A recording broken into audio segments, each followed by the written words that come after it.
being charged. Hey, IT, I've got this big problem. My computer's never on. I know. It never works when I try to turn it on. Have you tried plugging it in, sir? No, Not not in months. I guess not. One day it just died. Just fucking charge it. And then you could have an iPad to use. Yeah, that'd be great, wouldn't it? That'd be convenient for podcasts, so like, it's better than a computer. Yeah, and like, because I want to be able to like look up just like musical intro or some sort of like, I wanted to like start the show with a bang, but I guess like bang, yeah. Yeah. But the phone's just so small and it's so clunky and like I find it to just My fingers are too big. yeah. I don't even have big fingers. I just want a I don't even have keyboard. sausage Like rolls. I just want like I feel like I can just use YouTube as fast as I can use anything else, and I feel like maybe it's just like I can go on use YouTube just as good as anybody. Look, I'm a gunslinger on YouTube. He's a good. That's our claim to fame. That's our whole art form. I can find shit real fast on YouTube with the best keywords. That's what we really learned. I can find it so fast. I can find it faster than my brain knows exactly what I want. That's what our real Hampshire education was just being YouTube gunslingers. Well, I mean, it's also like just the internet, like digging into the internet and being like, remember when my dad sent me that picture of that guy and be like, hey, if you want to laugh, look at this guy. Just some random guy who went to my high school on Facebook, and it's just like he's just got these weird like faces where he's just like kind of making his face into weird positions. He holds his body in weird ways. There's a lot of ones where he was doing really strange grips with his hands, and What? Grips are good. so I started sending my dad like these photos, and then I was like, wait, this guy went to my high school and he is this old. I bet I can find out what year he was like went to this high school, and I can find his yearbook picture. And I, end up having to sign up for this free trial of like yearbook archives. But I got to it. I was able to look at every page of the 1982. I just started guessing and then went to senior years and just looked him up by name. I went through about 8 different yearbooks by the time I found it. And then I was just like, oh, here he is. And then with that, I was able to then look up at the index and find all of the things that he did. And he was in football, and he was in... he was like 82, and he was like the captain, and he was like quoted as saying some like nonsense quote that's just like, the things high school people say about the sport that they're doing of like, yeah, we really like got to get the ball in the net. It's just like, yeah, we really like charged our offense this year. And it's like, okay, like I guess I get what that means. But my dad was amazed of just like, oh wow, I guess I knew you could like get this deep. Yeah. But like he probably doesn't have the time, the interest, or the inclination to dig that deep on Facebook. We were watching League and they were talking about deep Facebookers, and I realized that's me. You want to stick your mic into that?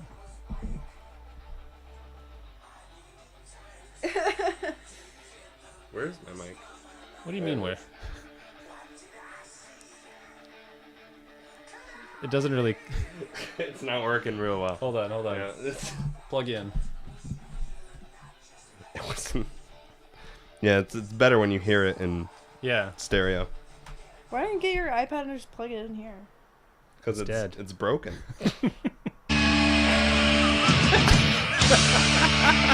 Good intro. Perfect intro. Stellar. Welcome to the show where we totally know what we're doing. Well, we had 3 minutes before this that we're definitely going to play. Yeah. And that are going to be just us failing to get it playing, it way too quiet, and then it just screaming in. Yeah. It was perfect. Yeah. Yeah. Craig, Started with a bang. Turn it up a little bit. Yeah, we were talking about starting with a bang, right? Yeah. See, but I want to hear the intro. The intro is what I was most excited about. Go to. Yeah, I know. This I isn't wanted an the intro intro anymore. too. I wanted to do the intro. For the devil sends the beast with wrath, because he knows the time is short. Let him who hath understanding reckon the number of the beast, for it is a human number. Its number is 666. I left alone. My mind was blank. Is that what you wanted? No. Needed time. Go to the intro for The Prisoner. What's the second song? The second song? No. The Prisoner? Run to the Hills? Yeah. What about maybe Run to the Hills? Maybe you wanted Run to the Hills. Well. Over here. I feel like now we've started the show on something that like I just want to hear. The Trooper? Iron Maiden holds up for like 10 minutes for me. The Trooper. Is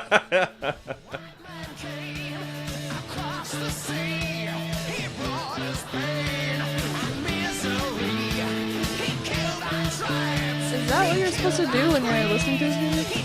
Or are you supposed to be like wearing a cloak, playing Dungeons and Dragons? Yeah, dude. Yeah, I love nerd metal.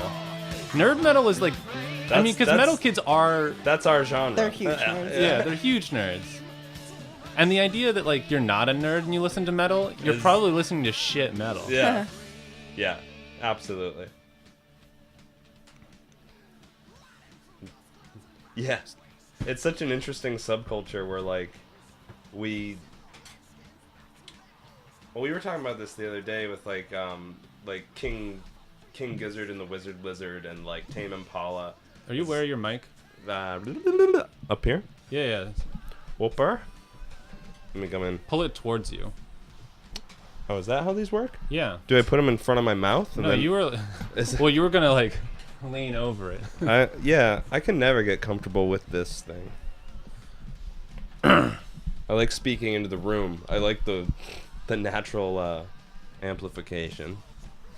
Well, you could just not wear headphones as long as you're just aware of where you're speaking. I'm not aware of much. Yeah. I can see. That's my problem. Yeah.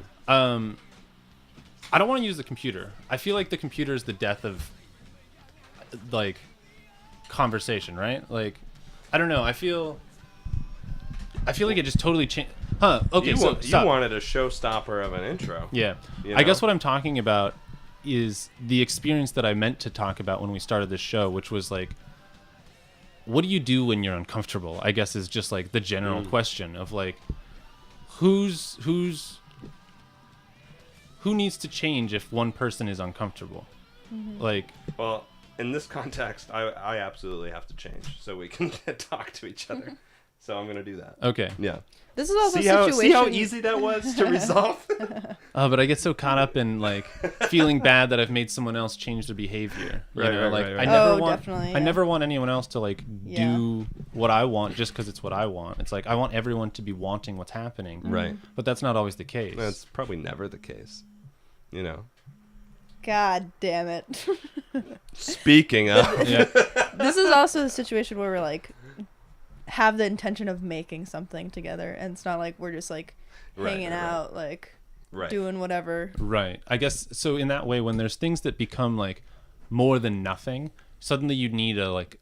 In some way, I feel like it's a reason why you need someone to just be like, that person is in charge. At the end of the day, like even a movie that was like co-written by people, it's like you need one director. Yeah. You know. Right. And like the Coen brothers, somehow that's why they're the characters John Mulaney and Nick Kroll play of them is so tight, because it's like, who the fuck can co-direct? Yeah. Like the ability to just agree on every decision. They're just their portrayal of them is so they're just like weird incestuous twins. Yeah. Yeah, but that is interesting. I don't know. It definitely seems like a challenge of like, I don't even know what the word is. Like, I don't know. I never want to change imagine my behavior, but I never want to make other people uncomfortable unless I want to make other people uncomfortable with my behavior. When you're talking in terms of like collaborative madness or just collaborative anything, it's kind of that, you know, old sort of thing of like, I never want to work on a group project. Like everyone hates group projects because it's so much harder to create like a mini community around like and have equitable expectations of each other. And it just adds this whole other layer of like management to the scenario where it's like, I just want to do the thing by myself. Right. You know, it's so much easier to have direct control than to delegate. Where did you find yourself in group projects? I feel like I either wanted to like be told exactly what to do, Or either if no one else would step up to be leader, I would just be like, all right, someone needs to do this. I either did everything or nothing, depending on the situation. Well, I was either the one doing the whole thing on my own, or I was the one trying intentionally to sabotage the project. Why would you intentionally try to sabotage them? Because I didn't care about my grades. It's like, I'm gonna make the movie funnier by being the wild card or whatever, you know, like it was like a classroom movie or something. Huh. Like I'm gonna try to fuck up every directorial decision you're making. That doesn't work so much with like a presentation in front of class. So just like, oh yeah, did I ever tell you about the Canterbury Tales movie? Well, my friend Tyler and Ricky made, and that was our group. I was also in the group, and we just tried to like tank it at every possible turn, and it came out so incomprehensible that they had to resubmit another video to get a grade. Oh my God. Did you get a grade for this? I would have like been like, clearly Zach ruined the movie, so can he get no credit? Can he actually get negative credit? No, in the movie wasn't. Because I don't want to ruined. do this twice. It was coherent, but it was just like not what it was supposed to be by the time we were done with it. It was like we turned in a totally different project. A failure project, it sounds like, because they needed to do it again. Yeah, kind of. Yeah. Kind of, yeah, only just a little bit. Well, it's not that it didn't make sense. It was. It's just that it was unacceptable. It was work. unacceptable for the project that it was, which it was supposed to be like a literal representation of one of the Canterbury Tales, and we kind of just took the premise and like improv'd off of it, so that it became something completely like not in the ballpark of what it was supposed to be, which was like a literal retelling, you know. Huh. We took too much creative license with the plot, was the point. Which was actually, you know... I don't know why it went off the rails. So your teacher was like, did you even read this? Yeah. I don't know why it was inaccurate. Exactly. It was like supposed to be an assessment of how well we understood the text, and it just had nothing to do... It had the most superficial things to do with the text. Was it in lieu of a paper? No, everyone did a video project. What? But ours was the best. Huh, I never had a thing where it was like, all right, you have to do a video other than video class. My friend Tyler got so into editing it that like he Did they have cameras for you? No, we used our own. Yeah, but not everyone has a camera. I guess, I don't know, it was a whole class assignment. Weird. In English. Huh. And did they like, wow. all right, raise your hand if you have a camera at home, and it's just like, I mean, I don't want to tell these. I don't want to volunteer my camera. Fuck these guys. I had fucking awesome teachers. I don't know. But... Imagine you come home and it's just like, hey dad, I volunteered our camera for a school project, and he's like, fuck, you did. That's what everyone did. That's my then, camera.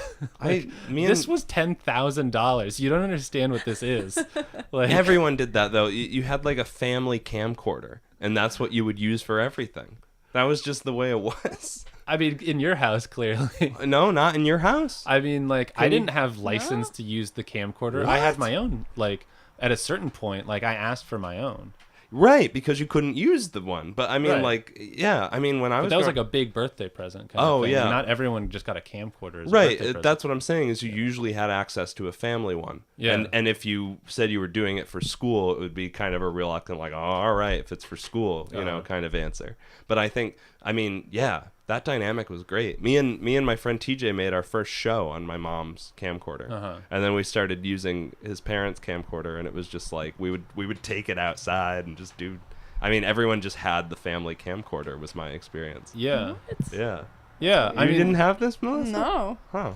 I mean, my dad had a camcorder, but it was like a family event kind of thing. It cost tape to use it, Right. you know, so it wasn't just like something you yeah. would just like shoot all the time. And then when I was like in, I don't know, must have been like 5th grade, 6th grade, I asked my dad if like, I was like, do we have a camera I can use? I want to like shoot videos. And he brings out this, it shoots full VHS. Oh, and it goes on my shoulder. Yeah. And it's maybe 2 feet long. And I'm Those are like the best. 11. And I'm just like, I can't skate with this, Dad. Like, I can't like skate around with this. And he's just like, oh shit. Like, and so like I ended up getting this, like, you know, at the time it was the size of like a brick. and it had like, you'd look through like the little eyepiece, Yeah. and we'd just shoot like, there's video of skate us videos. on the roof of a bathroom in the park down the road, and it's like, the first time like guys and girls are starting to like hang out together, but it's like super like weird and awkward, like where boys are just trying to show off, and girls are just like, I want to be here, but I don't know what to do. Yeah, right. And like everyone's, because just like no one's like actually interacting, everyone's just kind of like buzzing around each other, it seems like, and we're sitting on the roof of this bathroom, and then we start peeling pieces of the roof off and throwing them like frisbees at each other, because when it hits it hurts. And so it's video Such 12-year-old of children behavior. from below just ripping a roof off of this tiny little bathroom in a park and just throwing these pieces at each other, and then just jumping off in like a very like, oh man, like, this is big and scary kind of thing, into grass. It's so I love that stage of like life where you're like courting, where your process of like trying to attract the opposite sex is so childish and like almost caveman like, of just like, look at this thing I did with my muscles, and it's like it's so fun though. It's so like good spirited. I remember being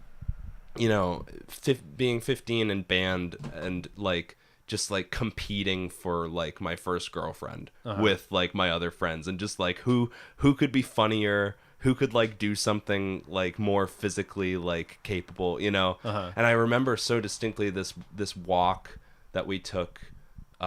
We used to walk from the school a couple blocks to go to Friendly's and eat, and like after like band rehearsals and stuff, just like a whole bunch of us, and just like me and my friend were just like kind of competing for the same girl, and there was this big rose bush that this lady had, just beautiful huge roses like as big as your head, and we had this whole and I remember getting into this whole thing with him where like, oh, you won't steal that rose for what's her name, and it's like, yeah, fuck yeah, I will. And then we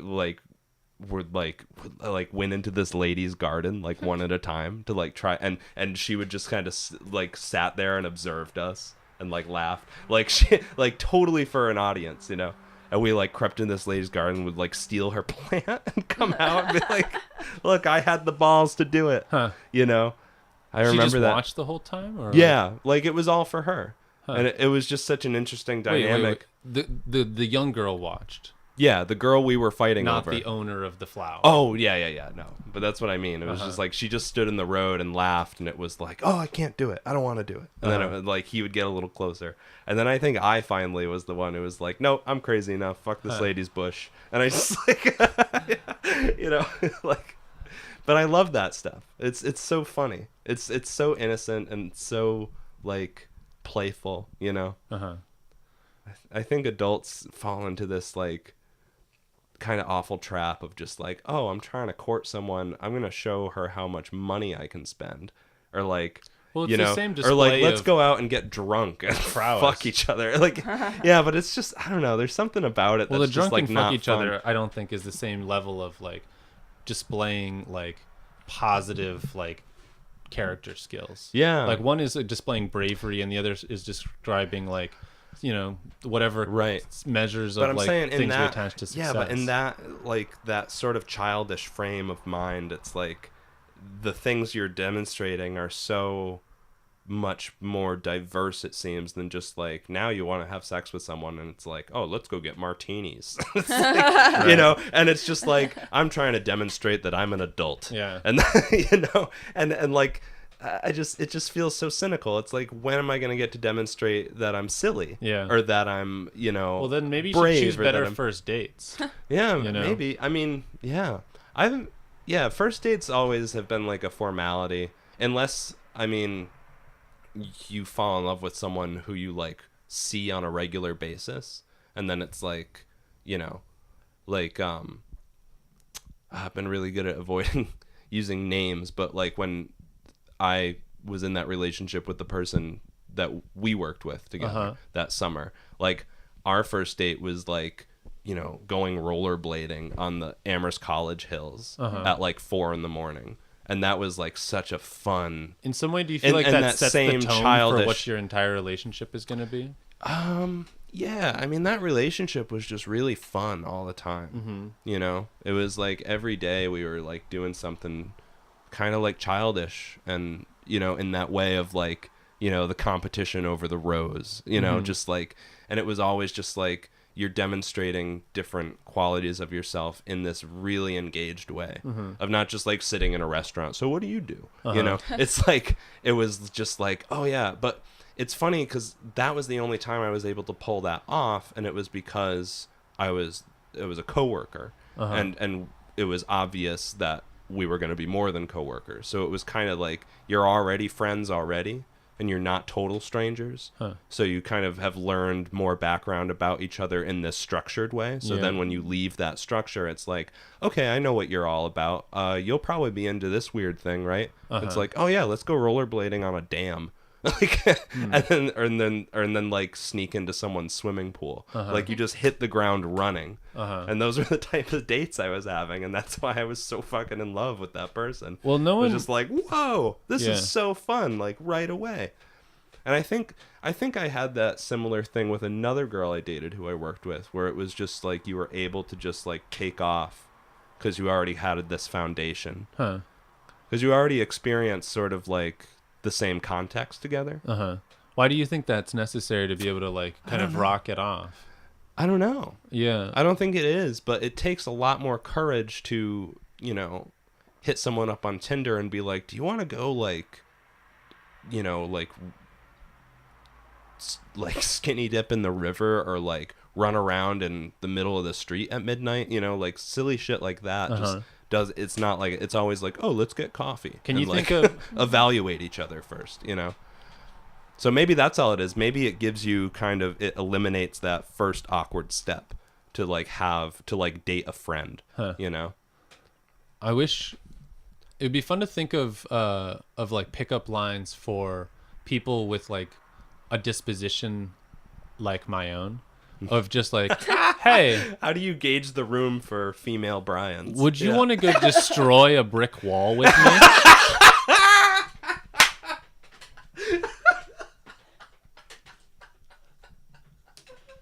Oh, I didn't expect that. That's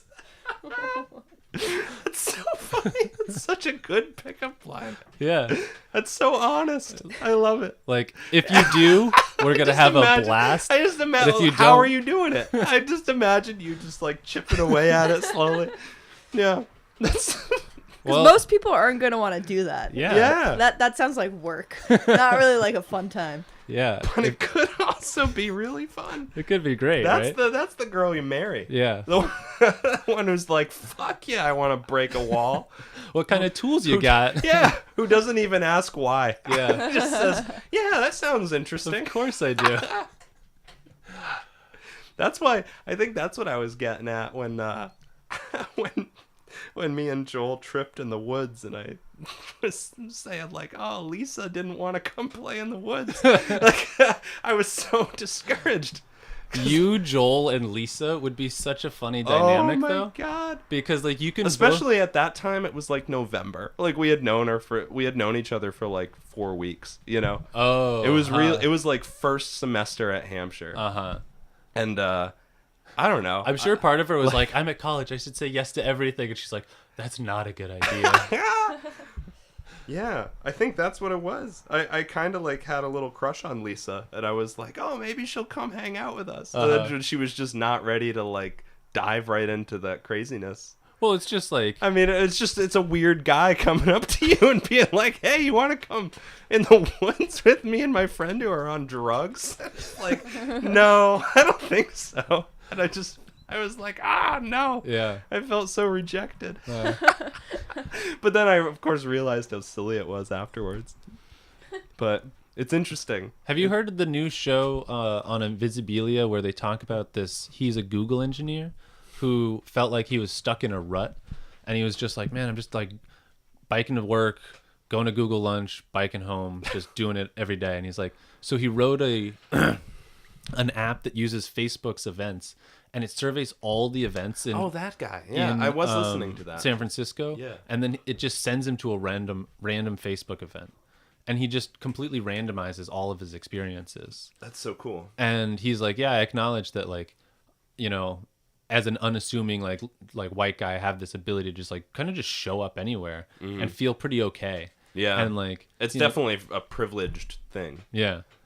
And like, if you're, I don't think that app works for people of color. Well, women who travel also is like a different thing, you know. Right. But like, what? Eat it, Callie. How would you feel if a stranger showed up at your door? It probably depends on like who they are. Right. You know. It takes just a certain type of person to be able to just show up at a random place. Like, I don't think I could do that very well. Yeah, I don't know. I can do it okay. Yeah. I think like, but I don't think I can do it very well. I feel like I can do it like in certain specific modes of my own. But like most days I'm just like, oh man, I'd get there and I'd be like jazzed about the idea of it, and then I'd get there and I'd either be like really self-conscious or maybe I'd click. And I think like, I don't know. Yeah, I mean that's really difficult to do. You also have to like kind of like tuck away your ego and be like, I don't have a choice whether this is something I actually like or not. I have to find a way to like enjoy it. And it kind of circles back to what we wanted to talk about like whose responsibility is it, like in a group setting, if like someone is uncomfortable. He put himself in that situation. Right. But like he put himself in that situation to try to make it work and like to push his abilities, and so it's his responsibility to make it work. Well, yeah. You can't show up and be like, change this party. Yeah, exactly. Yeah. Right. That would be ludicrous. Right. Hey, stop what you're doing. But so like the thing is, like, if he has the ability to do that, then like a lot of people probably have that ability too. Yeah. No, everyone does. It's funny how like territorial we become with our experiences. Like, you know, I was talking to Kara about that recently. Just like, have you ever just gone like to a bar by yourself? You know, just to do it. And we were both like really interested in that concept of just like, yeah, what haven't I ever done by myself? I've done that loads of times. Yeah. Yeah. But like, I don't think I've ever done that. Most of the times when I go off by myself, I don't interact with anyone. Yeah. And like, Isn't that weird? I don't try to make friends when I go off by myself. I go off by myself to be by myself. See, I find that when you and I are out and we meet, like, I find that, I don't know, maybe it's you and us together then. Because if I'm by myself, I will be, you know, totally self-reflective, totally like tunnel vision. But if it's me and you, I find that we just bop along in the world and make interesting friends, like Evan and the people over at M and Fitzpatrick soon. they're coming soon. Soon you will know M and Fitz and just like, but if it's any more than just us, it's like three's a crowd. It's like I get self-conscious again. Huh. And Even Jason?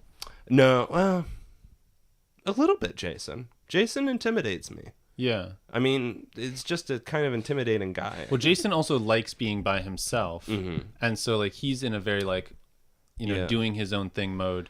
He sometimes, Jeez. yeah. Like, I mean, what about, I mean, I'm just going to like name your friends. Like think about like you and Joel and me. Like, I think that the three of us can bop around the, like, I think that there's just like a certain energy that happens when people are like just having fun together. And then you see other, like, it just attracts other people. Yeah. Yeah, that's what I think I really value about the dynamic that we create and the time I spend with you is that I feel more open to stuff. And I don't know if it's like I don't know. Maybe that's a totally one-sided thing. But I feel like you and I like wingman really well for each other, for lack of a better word. Just like as a way of like entering experiences. Like I feel like I have like, you know, a crew. And I don't know. Jason, yes, but Jason I feel like kind of leaves me in the dust a lot of the times. And I'm not saying that in a bad way. I feel like Jason's priorities for how he experiences, which is what we're talking about, right? Is a little bit different than mine, and maybe our approaches are kind of on the same level, and that's why I feel super comfortable with you in diving into the unknown. Maybe we just have similar temperaments, you know, because and I think Joel too. Well, I think we all like. I would say you, me, and Joel are really good at exploring situations together. I think everyone like overlaps in these certain different ways, and it's like Jason and I overlap. I think in a way that, that like. You know, it's like if you imagine like a triangular like Venn diagram is maybe what I'm thinking of, you know, where it's like, oh, like you and Jason overlap in this way, and me and Jason overlap in this way, and me and you overlap in this way. And there are some ways in which we overlap all together. And it's like, you know, when Jason and I are channeling on the things that we kind of like overlap with and that you do less, then it becomes this game of the one train again, or the game of like, hey, this thing that's happening right now isn't exactly what I want. But you seem to be in this position of just like, you know, like you seem to still have fun with me and Jason. Yeah, of course. And like, but I become a different person. Yeah. And this is what we were talking about, is everyone is someone to someone else. Everyone is someone different to someone else, you know, like, and that's why like figuring out group dynamics is so interesting. Right. Because it's like, man, like sometimes it just doesn't work with this person, you know? And that doesn't mean, or sometimes it's not that it doesn't work, it just means that you're going to do something else. Right. Or that the experience is going to be changed. And I think you know, like the Buddhists say, it's like expectation is the root of, paraphrasing obviously, but expectation is the root of disappointment. And it's like, well, yeah, if you have concrete expectations of every part of your day, right, then you're always going to be disappointed. Well, I think what we were, and if you have expectations of the type of night you want or the type of experience you want, and then someone you're not expecting enters the mix, it's like, oh, you have to let go of those expectations because the dynamic has changed. Or those or perhaps sometimes those expectations are valid though. You know, like not all expectations are false, right, or are not worth having. You know, so there's some expectations that you're responsible to. You know, I mean, like, and an example of just like, hey, we talked about that we were going to do this tonight, and you just got a call from someone else, and now you're talking about going off and doing this other thing, and it's just wait, but I would like to keep doing this thing that we had talked about doing, rather than like follow this kind of. And we have a word for that. You don't have to say yes to everything, right? And we have a word for that, which is called ditching, or like flaking out. You know, right? Like, which is, you know, that is easy to take personally. And of course you take it personally because you're literally choosing one thing over the other. Right. That's why we hated Sam so much when he would come in for 2 seconds and then dip out. Right. It was like, oh, like you have better things to do. Yeah, I mean, it does take on that attitude of like that, you know, I mean, I think that what we're talking about is a little different, rather than it being like, oh, let's leave and go somewhere else. But it's like, oh, that's something, like what happens if something is introduced into the space that you're currently in? And then it's just like, you know, everyone now has their own expectations for what is going to be happening now. And what happens if those expectations are incompatible? And so not everyone can be happy. It's either one person is going to be happy or another person is not, or someone has to change their expectations. Right. And so what is to be done? Because both of those seem like unreasonable things to ask of another person. Right. On one person's part, it's like an unwillingness to kind of like be open-minded. And then like, so what is it on like the other side of the spectrum? Like what is, they're not being respectful of someone else's preconceived notions of something, or like, I think it's like, well, it's like one side is like that it's, well, it's not, all circumstantial. That it's not an that it's not like the ability to be like dynamic. Is that what you're saying? Like one end is like criticized as that way, and the other is that like the other is not the ability to like change gears faster, or change gears. One is like changing gears, as one is like sticking to the plan. Oh, okay. And like, you know, it's just like, oh, you're not able to be like spontaneous, and the other is saying like you're not doing what you said you'd do. Yeah. You know.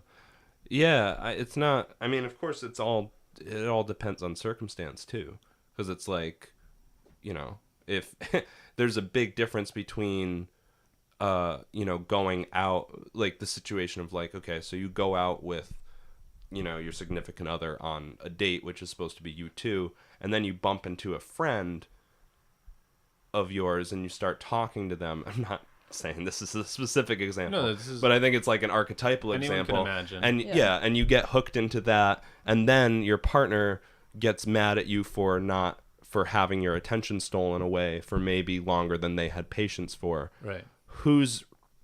I think there's a difference between that, because it's not like, oh, like this person's sitting across the bar from me, I'm not going to tell them to go home so I can have time with my partner. That's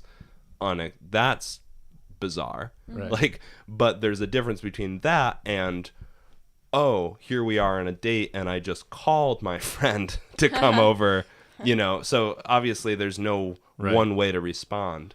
Yeah. Or there's no, it's Well, all based on in some ways what's happening there's in like, the moment. There's at least like, we can all agree that there's a line, and we seem to, we might all have a different feeling on where that line is, where it's just like, that's the thing. if like we talked about having a date and then it's just like, oh, and then you just like invited 6 of your like guy friends, and it's just like, Without well, telling me. Yeah, well, I didn't think we had to specify that was off the table. Yeah. When we were talking about date. Right. So, but then it's just like, oh, but I like ran into someone and talked to them a little longer than maybe would be polite. It's like, does that? It's like everyone has their kind of different in between of like what's a crime. You Yeah. know? It's a crime. What's a Thought crime. yeah. Yeah. Or even, imagine Nick Kroll's wife in The League. Remember the moment where he like flicks his eyes up? Oh, I guess he's like looking at some lady, and like, but like, just fighting over like, you looked at someone else on our date. Oh yeah. It's just like, Yeah, oh, she's awful.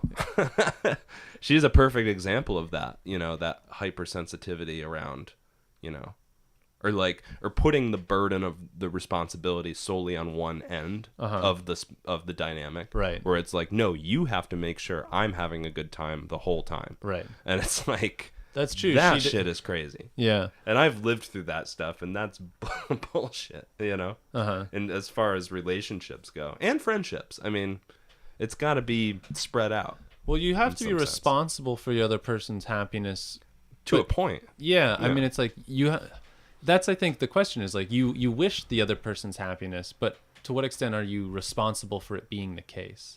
Yeah. Like you at the end I of the think day, everyone's a little bit responsible, because if one person is putting all the responsibility for their expectations of an experience to be met on another, then they aren't thinking of the other person's expectations. Right. And therefore it's a completely unbalanced equation. Yeah. The marble rolls all the way down that end of the lever. But, and I guess it's kind of true, that cheesy old adage of like, relationships are about compromise. But in that sense, if you're talking about the distribution of burdens or responsibilities, rather. Right. I mean, I guess I'm just imagining like Nick Kroll, Ruxin's character, and We're talking about The League. whatever his wife's character. Yeah, I mean, because like The League is a really good analogy for we're a kind lot of looking at that this relationship stuff. as this Yeah. one in which like one person seems to just like blame the other one for everything that happens wrong. And like, do you see that in them? Is that does that seem like a fair? I haven't recognized that, but what you're describing sounds like borderline abusive. Their relationships seems like somewhat crazy. Yeah. There's a really good short story I read recently. I forget what it's called. It's something about like The Bridge or something. Callie. And so there's a person that's like walking along, and they meet a stranger that has like a bunch of rope wrapped around them. And then the stranger is like, "Hey, can you hold this for a second?" And then they hold the rope, and then the stranger jumps off the bridge. Whoa. So they're dangling and they're suspended, and the other person is the counterweight. Whoa. And They've just made a system there from two individual parts. yeah, Yeah. this would be Wait, better so if one we is read it. one is still. No, So I get it. there's That's two people awesome. on a bridge, and one person has a rope tied around them, and they jump off with the other person holding Yeah. onto the rope. Exactly. Right. And so it's kind of like a metaphor for like this abusive like relationship dynamic, and the person that's like dangling over the bridge is like, this is your responsibility, like this is up to you. Yeah.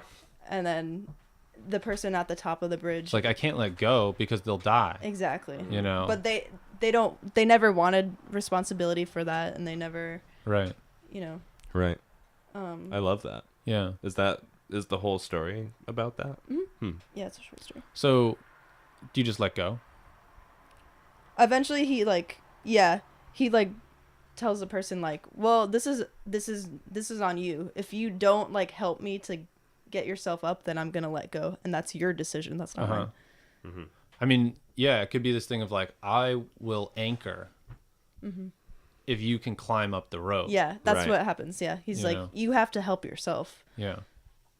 Yeah. But I'm gonna set this timer attached to this bomb. Well, I only have so much patience. Is Yeah. the thing. and I only have so much time to spend holding you over the bridge. and before the bomb goes off, I'm gonna let go and get off the bridge. Yeah. Right. Yeah, man. I really like that analogy. But it's like you can't relinquish like all control over like your own happiness and place it on someone else. Right. But then there's, I guess the flip side is that, I mean, you have to hold up like expectations that have been previously set. Mm-hmm. And so I think that's what we're kind of grappling with is like, what are the expectations that they should be agreed upon? Yeah. Uh-huh. And it sounds like this story happens in a vacuum where the expectations are, you know, it's a blank canvas of just Exactly. like, oh, I'm going to tie myself to you and jump off a bridge. Yeah. Right. You know, but, you know, if those people had known each other, it would be more complicated. If there were already, you know, expectations of behavior from a relationship that existed, it would be a novel rather than a short story. You know? Right. And I mean, like, what happens when, like, you're constantly kind of playing this game of you both walk by the edge, thinking that if you fall, the other one will catch you. Right. You know, and it's like, oh, wow, now you're climbing alpine style, and you can, like, climb really safely for a long time. If you're tied together and you're walking on steep cliffs, one person falls, you help each other back up. And that's, like, the nature of climbing together. But it's like if one person hands you their rope and then jumps off, it's just like, that's a person you need to like let go because clearly they're Exactly. jumping off a cliff and you don't want to be tied to that Yeah. person at Yeah. all. And they're not claiming any responsibility or autonomy. Right. And feel- it's so self-destructive. It's just like, it's self-destructive and it wants to take you down. Exactly. Yeah. I feel like we're discovering like really tired cliches as if they're novelties. Like I feel like these are like Third Eye Blind songs or something. I'm just like, I feel like I I'm wish like, you would step back from that ledge, my friend. Talking about fucking cliffs and letting someone go. it's interesting because I think about the ledge as like being either like dangerous or thrilling. And it's like, you know, you can like walk the edge just to like feel what the edge is like Yeah. when you know that you're like, no, I'm sure-footed. I'm Yeah. like, I'm not drunk by the edge. I'm like, Right. I know where I am. I know how to stand. And you could cut ties to all the lies you've been living in too. Yeah. Well, as long as you're not attached to anyone else, you Right. can feel pretty safe out by the Yeah. edge.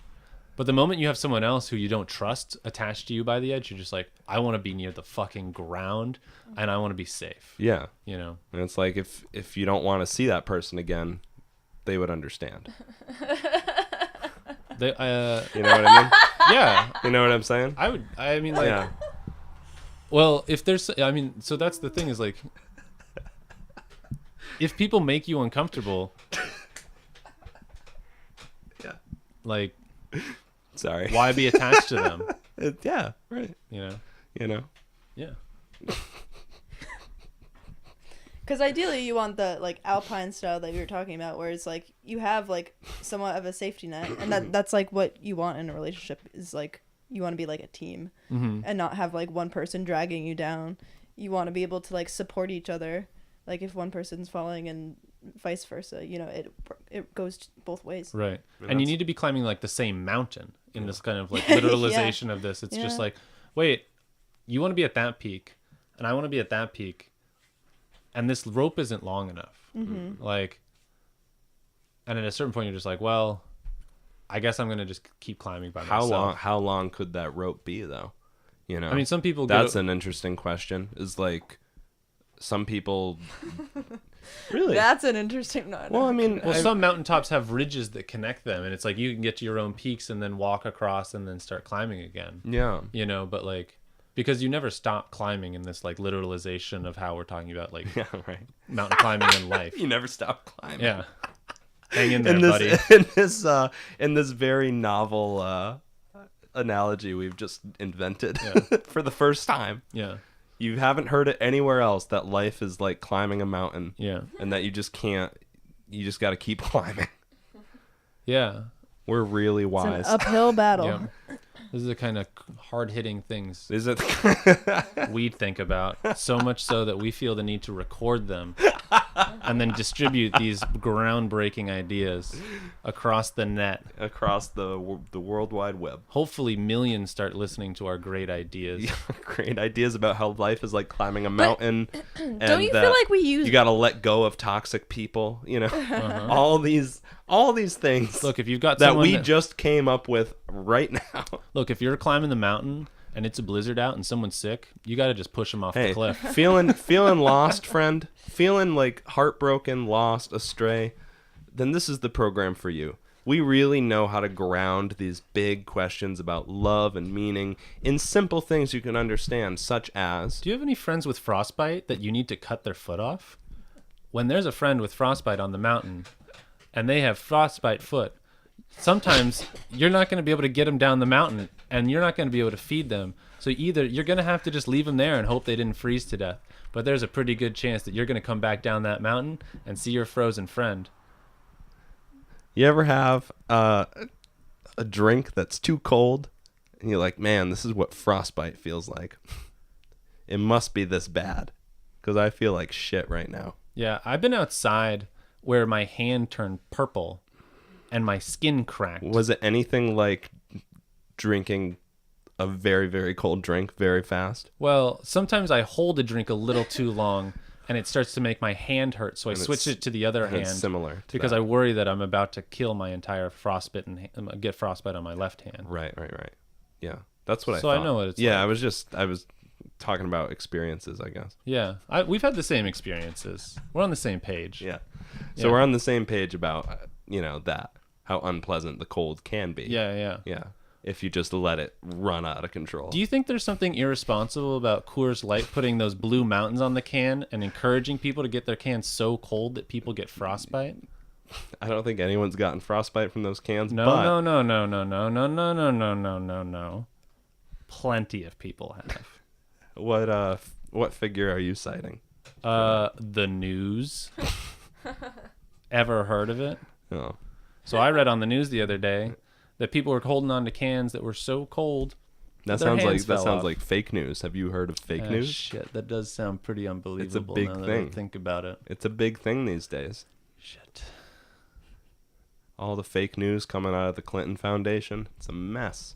Yeah, it did have a lot of sciencey words in the article I read, Oh, so yeah, it well, probably wasn't Probably wasn't true. It's probably trying to trick me. And now that I think about it, I read it and I didn't understand anything that I read. Yeah. And then I just made up a story that was my own.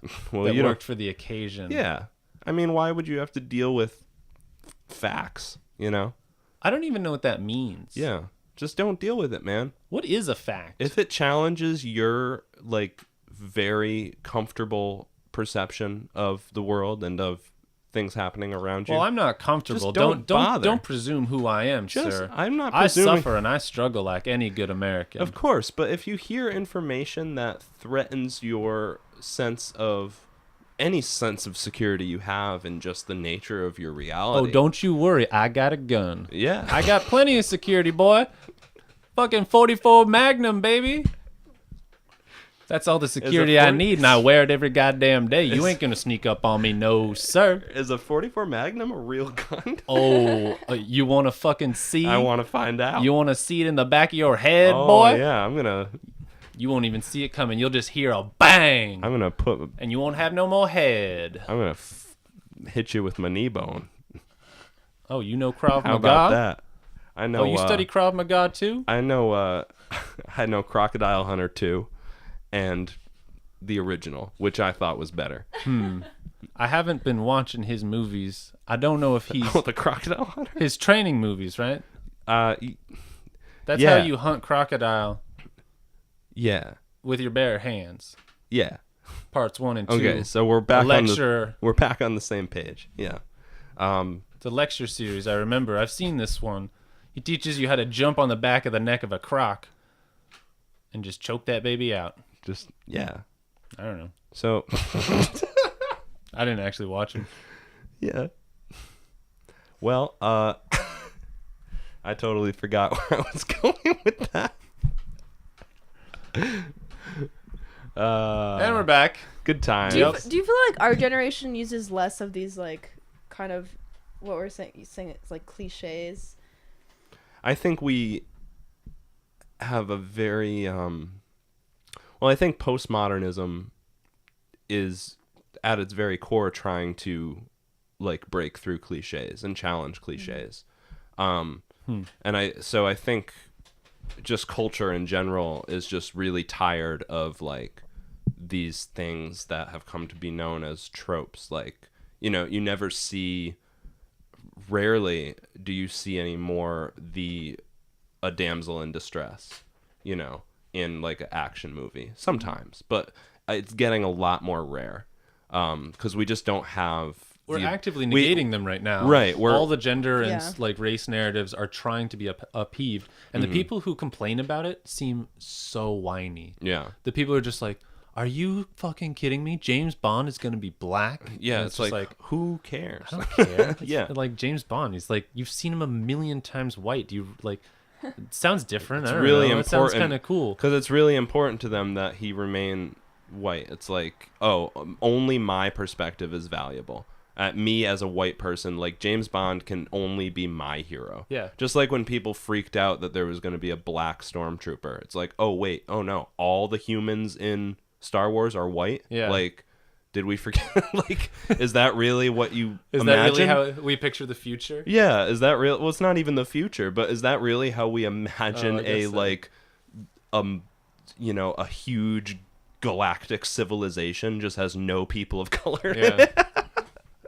The sun just wasn't that strong. Yeah, in it's just- their universe. Anakin lives on a fucking in the Sahara planet and is like, obviously Thank an God, immigrant. the first thing we invented was sunscreen. Yeah. Well, yeah. Like I mean, before the wheel, there was sunscreen. Dun dun dun dun dun dun dun. Well, Anakin is obviously a colonizer, but because the natives of Tatooine are the Jawas and the Sand People, who are, you know, roughly based on Bedouin, you know. I don't know the words you're using. Sand people. I'm so confused. Sand People and Jawas. You know the Bedouin peoples of like Saudi Arabia, or like nomadic desert dwelling people. Okay. That's what they're kind of based off. Huh. Yeah. Cool. Yeah. Maybe. Is that racist to say cool? Fuck. I don't know anymore. Is it racist to be imagining like What like is whole like racist? chairs made out of sand and like tables made out of sand and like a refrigerator made out of sand? Like, they just live in this desert where the only resource is sand. Is the phrase "sand people" itself a racist term? I believe maybe it is. By 2017, it is now a racist term. That's why I said it incredulously. Sand people. We're like, oh no, Zach, I know you're thinking of Star Wars, but we don't actually use that term. I was just like, you think I'm talking about Star Wars? I'm like, no, you know, I'm talking about those sand people. Wait, why hasn't Jawa been adopted as a racist term? Guys, we're missing out. You know, I'm talking about those jive turkeys. What? I don't even know what that means. I don't know what it means. Yeah. That's more what I was talking. No, I guess that's just slang. I wasn't really talking about tropes. I was talking about like these kind of like tired sayings, like some along the lines of like relationships take compromise, like those sorts of sayings. Yeah. I feel like we've lost some of those, but they have like wisdom to them, and like we like just like rediscovered like stuff along those lines. Well, of, this is like, oh, we have no fucking agenda on romance because all we do is hook up with each other on the internet. What happens in a postmodernist society where all the grand narratives of modernism have been fucking destroyed in the perfect postmodern utopia. And then we've then start saying like, wait, all these grand narratives had value of just like, Exactly. Well, then, That's what I'm well, getting at. that's what happens in art history or, history at all, just social history is, you have a generation that's doing something a certain way. It works for me to think about it in literary periods. So you have a generation of people writing a novel this certain way, or writing poetry this certain way, and then all of a sudden the Romantics come along in the 19th century and are like, hey, do you guys remember like classical Greek poetry? That shit was cool. And it's like a neoclassical movement, a rediscovery of Odysseus and all these grand narratives. And then the modernists come along and say they didn't quite follow the Romantics. I guess the transcendentalists follow the Romantics, like Walt Whitman, who says like, I don't need to know anything about that stuff. everything I just need I can experience myself. through my body. Yeah, Leaves of Grass. Like, so I feel like every time someone comes along and is like, oh no, we're gonna go back, then we go forward again, and then we go back again. It's like we move it forward until we feel compelled to revisit what we are nostalgic So there's only for. really two oppositions that we keep switching between: is things are objective, things are subjective, things are objective, things are subjective. Yeah, basically, yeah. I mean, a great one is two book-length, generation-defining poems. T.S. Eliot's Wasteland, written in 1922, and Allen Ginsberg Howl, written in 1950 something, 55. I don't remember the exact date. The approaches could not be more. One is modernist, aloof, intellectual, like has this like poetic rigor and all these allusions to classical tropes and Cleopatra's barge and all this crazy shit in it. Beautiful poem. Allen Ginsberg's is all about like cunt and cock and balls and drugs. So, and they're doing kind of the same things but in totally different ways. And he actually, I don't know, I'm sure this was his intention because he was so smart, is that there's footnotes to T.S. Eliot's Wasteland that are like a bibliography, that are like, oh, this symbol was incidentally related to, Herodotus's histories and this chapter of this line. And Allen Ginsberg's is just, his footnote to Howl is just holy, holy, holy, holy, holy, holy, holy, with exclamation points written over and over and over again. Holy Jack Kerouac, holy Neil Cassidy, holy cock, holy balls, holy this, holy that. Like, everything around you is just holy, and you don't have to think about it. So he's this like born again Walt Whitman character, and I think he very consciously styled himself that way, with the beard and everything, and just his whole style.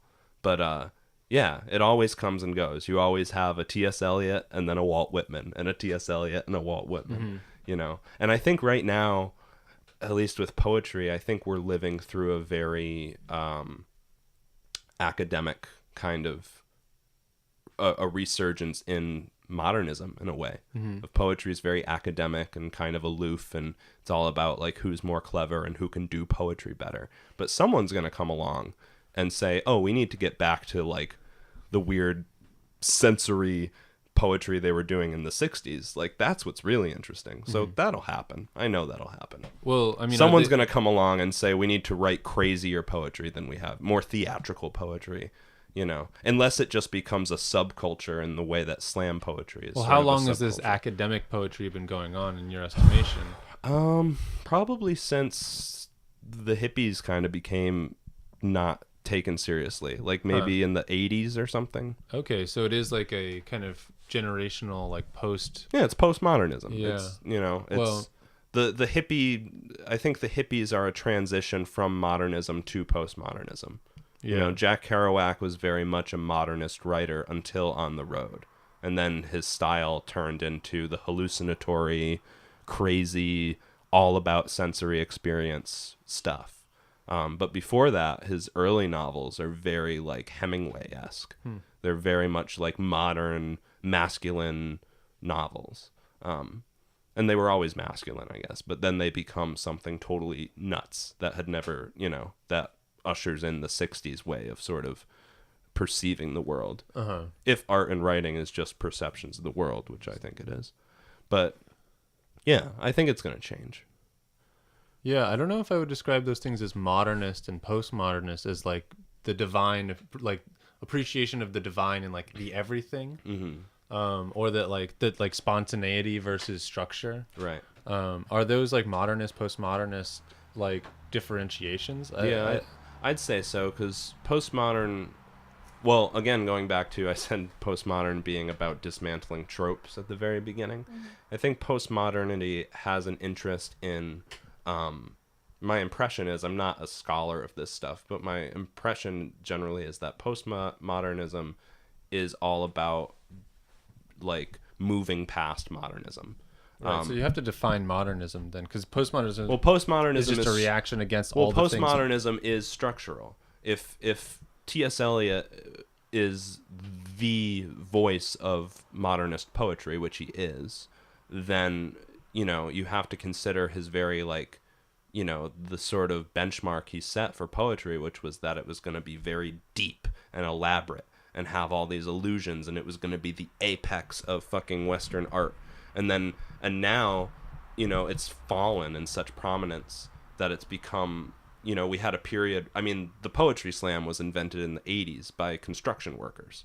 I mean, we had a period where it became like a working people's like sort of dramatic art, tied very closely to music and, of course, hip hop. The rise of hip hop is, where poetry kind of is right now. But there's hip hop more and more, I think, is flirting with the academic as the narratives of people of color come into the limelight more.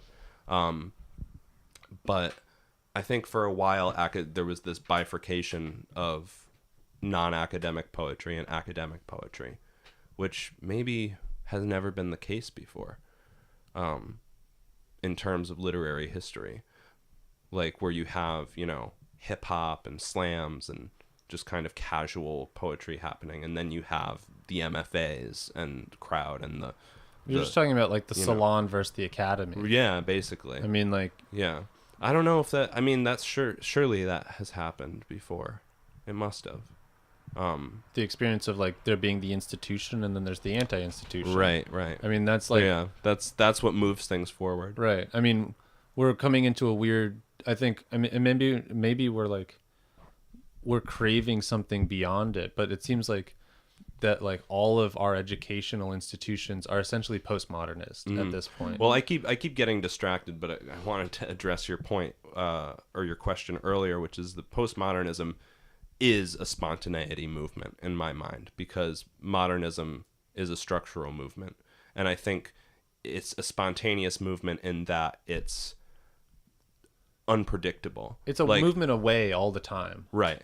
It's constantly, and I'm thinking about this because I'm reading Kurt Vonnegut right now, and like how, his books are literally like schizophrenic, like the way they're written. They're written by a schizophrenic person, and just thinking of that, like a novel that is all over the place, like a non-linear novel. That was a huge breakthrough. No one was doing that in modernism. Modernism, it was very much, we had rules of prose and we could do things within those rules. And then postmodernism is all about movement, about, so it's very much, a flourishing kind of movement. But I think now we've entered another structural phase, which is maybe what metamodernism is that we have now, pushed the envelope to the end where like postmodernist stuff is sort of becoming cliche. So now we're sitting back and as a culture of art makers, we're evaluating what postmodernism is and where we stand now. I think every time the wave kind of moves forward, we have to stop and assess how far forward we've come before we move it again, and I think we're entering a structural phase right now. And I can see that like where poetry is trying to legitimize itself. Just from working with Boat, it seems like poets are trying to legitimize themselves as academics and as social justice warriors and as activists, you know, and whereas, you know, maybe before that wasn't so much the case. It was more of like poets are kind of like burnouts and rock stars, but now it's like all the rock star poets are like professors who like are vegans, you know. Like it's a totally different kind of thing. I think when we move from these spontaneous, fluid kind of crazy movements into these structural times, that it's our compulsion to like kind of assess where we are. I mean all the art now is, you know, it's all about, you know, digital stuff. It's all about kind of journalistic focuses. One of the really interesting things to me is on Facebook now, it's like one of these viral kind of video traffickers like Upworthy, but it's called The Big Story, and they curate these like feel good kind of like news videos, really beautifully shot. I mean, one is just about like a Japanese diver who's friends with a fish, you know, and it's just like human interest stuff like that. But I found their brand name so interesting, The Big Story. And it's like, you know, they're telling journalistic stories with this sort of like warm artistic narrative kind of like approach to it. And I think that's kind of where we are at as far as our modalities of storytelling are. I mean, a lot of novels are autobiographical, a lot of great novels, or intensely allegorical. I'm thinking of Everything is Illuminated, DFW was doing that shit too. I mean, I mean, that's what Infinite Jest is. It's like an autobiography, you know, and I think he's bringing that, trying to codify writing that is subjective, in this, or like trying to have like a sort of journalistic perspective that is at one hand rooted in reality, but on the other hand fantastic. We're I'm getting derailed in my own head. I'm trying to say, like, we're trying to find magic in reality rather than using reality as the basis for creating magic. And that makes me, you know, like David Foster Wallace is a cool example of a guy who we admire for just having really good eyes, like being able to look at a room and see something funny about it, or see something dark and comical about it, you know. Whereas, you know, compare that to someone like William Blake, who would just write poetry that didn't make sense. He would just use these like weird like symbols and like tiger, tiger burning bright in the jungles of the night. What immortal hand or eye could frame thy fearful symmetry? It's like just it's a poem about nothing. It's a poem about a tiger, you know. And he's like this kind of like romantic kook. What eye could frame your fearful symmetry? What immortal hand or eye could frame your fearful symmetry? Yeah. I mean, it sounds like it's a poem about like creation of yeah, beauty. right. I mean, but like, but a lot more. But it's what hand of mortal? I mean, it's like essentially only right, God could make a tiger. right. But I'm saying that perspective is so different from, you know, and these aren't perfect analogies, but I'm using DFW as an example because it's in my head of just like him describing, you know, the first chapter of Infinite Jest where he's talking about the interview at ASU and him describing like the dust falling and modeling the arm and like the table and what it felt like and the air, and just everything has this like journalist's eye, like lens that's like examining it and making the scene very vivid. Whereas, you know, Blake or Byron or something from that type of a movement or context, like the subject of the poem isn't necessarily what's tangible. It's like, I'm pondering about tigers and what tigers say about, you know, creation, or like, are tigers evidence of divine creation, you know? So it's like, it's not even real stuff. It's them, or like there's a great one about that Percy Shelley wrote called time, you know, like that, like those kind of funny, big romantic concepts of this is a poem called time, you know, and he just writes, what was it? Oh God, it's so good. Like immeasurable sea whose waves are years, you know, just builds a metaphor in the sky, you know, just like time, ocean, you know, that almost do with it what you will. Exists in a vacuum Yeah, instead of exactly. something that's like contextual. Right. And that's why that stuff doesn't really like register with us. Yeah. Like no one's writing that type of poetry anymore unless you're our friend Adam Nykirk, who's like into romantic studies. Like he's a romantic scholar and writes that stuff for fun. But like no one's consuming poetry like that. No one even is consuming, I mean, because we're on the tail end of postmodernism, so no one's even consuming modernist poetry. Like, you know, everyone's criticizing it for being like too dry and white, which it is, but like no one's reading Robert Frost, or Robert Frost is greeting card material. He won the fucking Nobel Prize. You know, like at one time Robert Frost was fucking amazing, and now people like don't care because the narrative has become unpalatable in some way. But I think people will start to care about Robert Frost again, and poets like that, you know. I think they're immortal in their contributions, but also I think we're going to turn around and we're going to start being like, oh, okay, maybe, you know, we should have a little more structural kind of stuff going on here. Or the maybe only not. poem that I can really think of like knocking my socks off and like really like making me feel an emotional experience, and granted I don't absorb that much poetry, but I've been around enough of it that I've seen poets perform. Perhaps they're not of the highest caliber, and I've read certain things, but perhaps I'm just not the best reader of it. But the one that I really like will come back to over and over again is just Bob Dylan and his ode to Woody Guthrie. Yeah. And like that one, just like I get the sentiment that Dylan has at the time, and I really identify with it. And like he is able to use and maybe it's just that it's also a recording of it, so I don't have to read it. Had I read it, I might have not cared as much. I really like that poem that you play, and the only part I can remember of it is just like, and I hate that damn part. It's my favorite poem. Yeah. And you know, that one I really enjoy. And I guess it's just Both like those I find it poems- really hard to find stuff that I really like. It's interesting that you like those two, because both those poems are about the death of a famous person. Or a cultural influencer. Yeah. He's writing about the death of Raymond Carver and what he does the night, or he reads a book.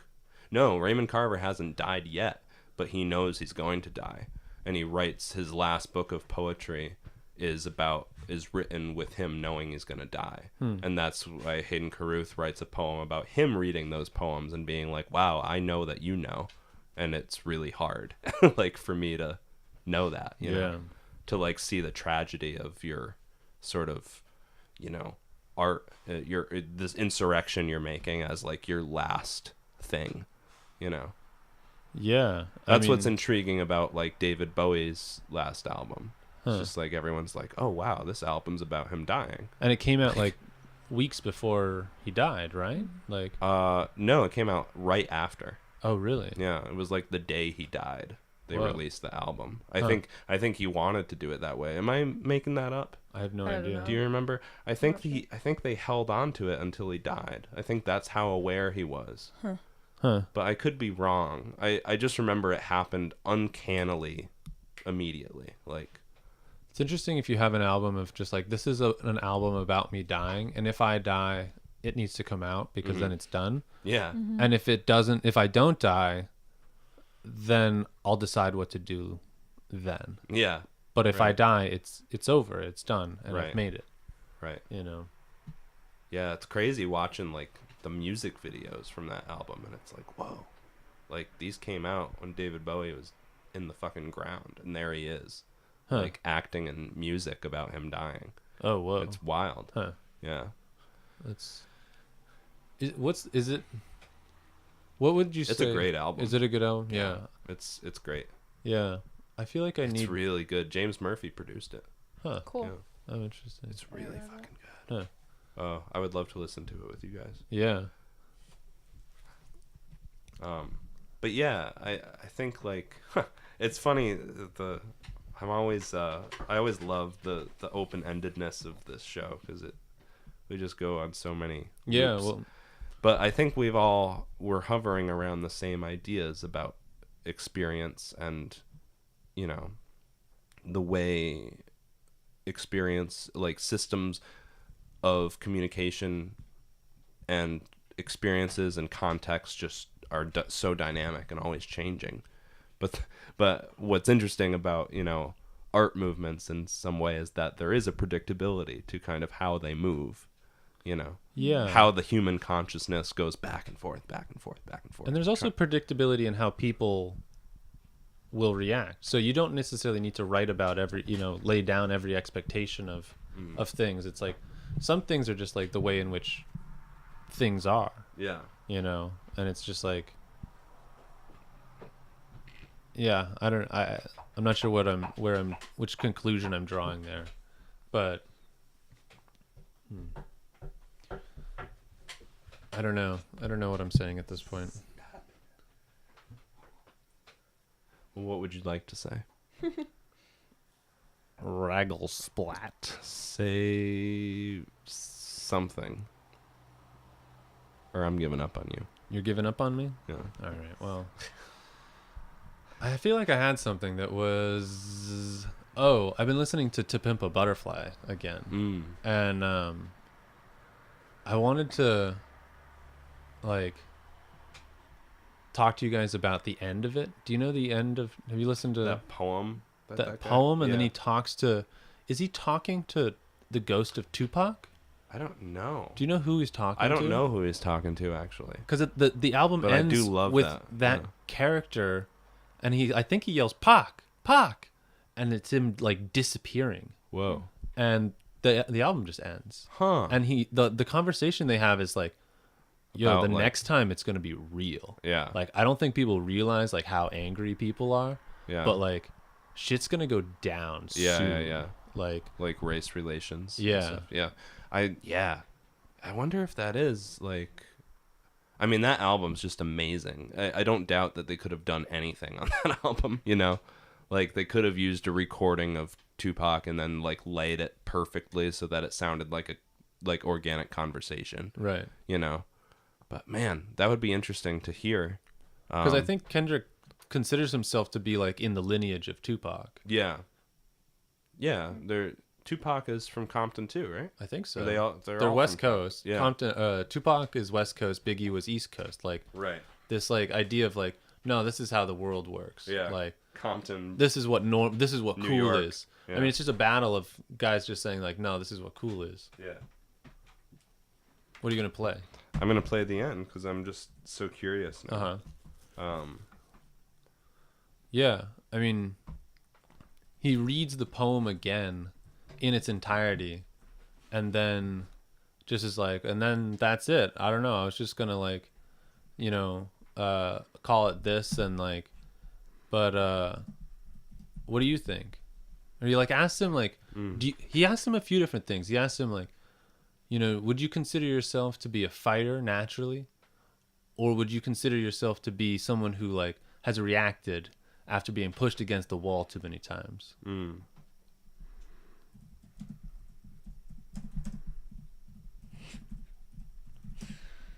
And he responds, I'm not. Anything to say? Have you? I'm not familiar with this album. yeah, Oh, there we go. we need an intern. We do. No, it's cool. I We could cut that dead air out. yeah. I just don't like doing work. And I just don't like losing Yeah. I just don't like losing the flow of things, you know. It's just so hard. You're adding to the flow by editing. What are you talking about? Yeah. Oh, no, but I don't like losing the flow of the I guess I could do that. Yeah. Of the conversation. Yeah. That's the don't like that's losing the I guess the I mean flow. I guess I think of the moment and like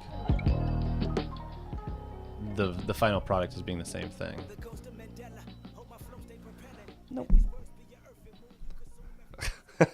I get that. I get that compulsion. When I make videos, I like to edit as little as possible. That's just my. I feel that way with writing too. Although like, I feel like I'm a really good editor, and I feel like a lot of my stuff happens, like my good, punchy shit happens in revision. But I also really value spontaneity of visual creation. There's something that I find really compelling about the perspective of just watching something unfold. Like, you know. I'm having trouble focusing on music and talking at the same time. Something about Kendrick makes me want to listen really strongly. Yeah, because he's amazing. Pop. Wow, what an ending. It was a friend of mine told me that Kendrick like didn't like jazz until he made this album. Huh. Which is, I can't even imagine this album without the jazz tracks. They add such an incredible element to it.